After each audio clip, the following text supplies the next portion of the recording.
am Rex Remitio, bringing you today's burning issues and the hottest news here on News Force. Here are the headlines on News Force. President Aquino against death penalty. Total gun ban yet to be discussed, says palace official. 13 alleged criminals killed in Quezon Province shootout.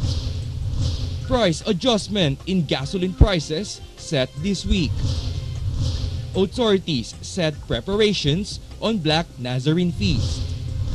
Finance Department report reveals more than 300 tax evasion charges filed in 2012. 16 dead in U.S. drone strikes in Pakistan. And ex-CIA official belies torture in Bin Laden film. Fair and balanced news, comprehensive reports that take you to the heart of the action. This is News Force. Palace is against the proposals to reimpose death penalty and total gun ban, yet to be discussed with President Aquino. Lorraine Mata has the report.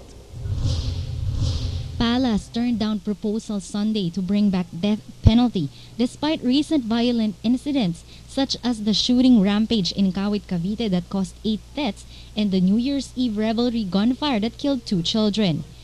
Deputy Presidential Spokesperson Abigail Valtes said President Aquino do not support the capital punishment and said the Aquino government wants to ensure that nobody in the country gets away with crime. Valte meantime added that the renewed proposals for total gun ban must be discussed first with the President, while Senators Vicente Soto III and Joker Arroyo expressed resistance toward the renewed calls for the total gun ban. Joker Arroyo noted that the issue must be on law enforcement rather than the need to make new laws on gun control. Soto added that it would be more tragic to disarm responsible gun holders whose only purpose was for protection against criminal elements. Soto further pointed out that the anti-drug campaign must be intensified instead after the reports discovered that the Cavite gunman Ronald Bae was under the influence of shabu during the shooting rampage. For GNN, Lorraine Mata, News Force. 13 men were killed after ignoring a police checkpoint and opened fire at the boundary of Plaridel and Atimonan towns in Quezon Province Sunday. Reports said law enforcers, including a police superintendent, were among those who were killed. Calabarzon Police Chief Superintendent James Melad said the 13 men killed were suspected members of a criminal gang. Melad added the authorities are also verifying reports that some of those killed were members of the intelligence service of the armed forces of the Philippines. Multiple murder and frustrated murder charges are set to be filed against Ronald Bae's house caretaker John Paul Lopez for allegedly assisting in the shooting spree in Cavite, killing 7 persons and wounding 10 others more. Senior Superintendent Alexander Rafael said investigators are preparing the case against Lopez despite his claim that Bae forced him to assist during the attack. PCGG ordered government nominees to return their excess pay. Rach Marquez reports. The Presidential Commission on Good Government or PCGG ordered past PCGG officials and other Malacanang appointed executives who enriched themselves from companies sequestered from the family and cronies of the late dictator Ferdinand Marcos to return their excess pay. PCGG Chairman Andres Bautista said the commission had sent out demand letters to the involved officials, ordering them to account for the excessive salaries and allowances running to hundreds of millions of pesos. Though the officials were not identified, Bautista noted that investigation covered government nominees during the past administrations.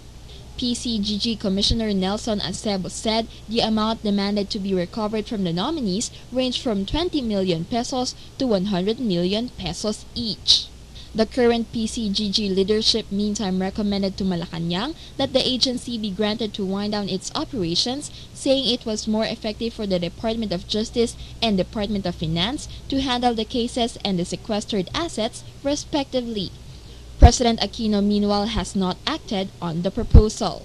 Since 1986, the PCGG has turned over 164 billion peso in ill-gotten wealth of the Marcoses and their cronies to the National Treasury.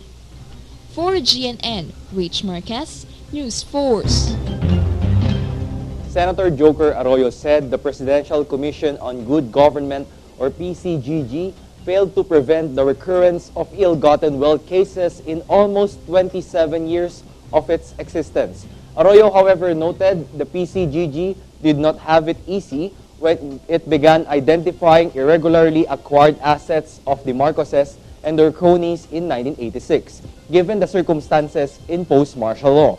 The senator meantime said the Department of Justice must demand an inventory of the properties that PCGG recovered since 1986.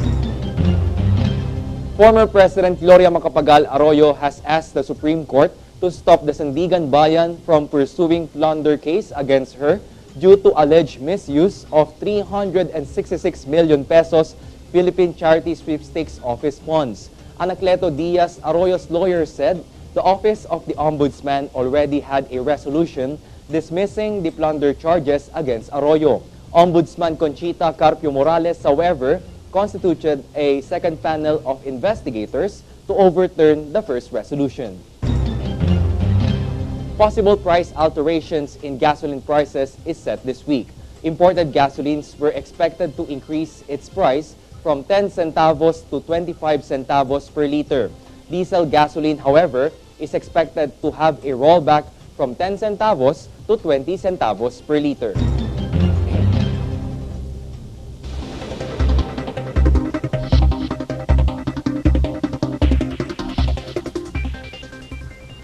Weather Bureau Pagasa reported the low-pressure area was estimated at 410 kilometers southeast of Davao City. This weather disturbance is embedded along the Intertropical Convergence Zone, which affects Mindanao.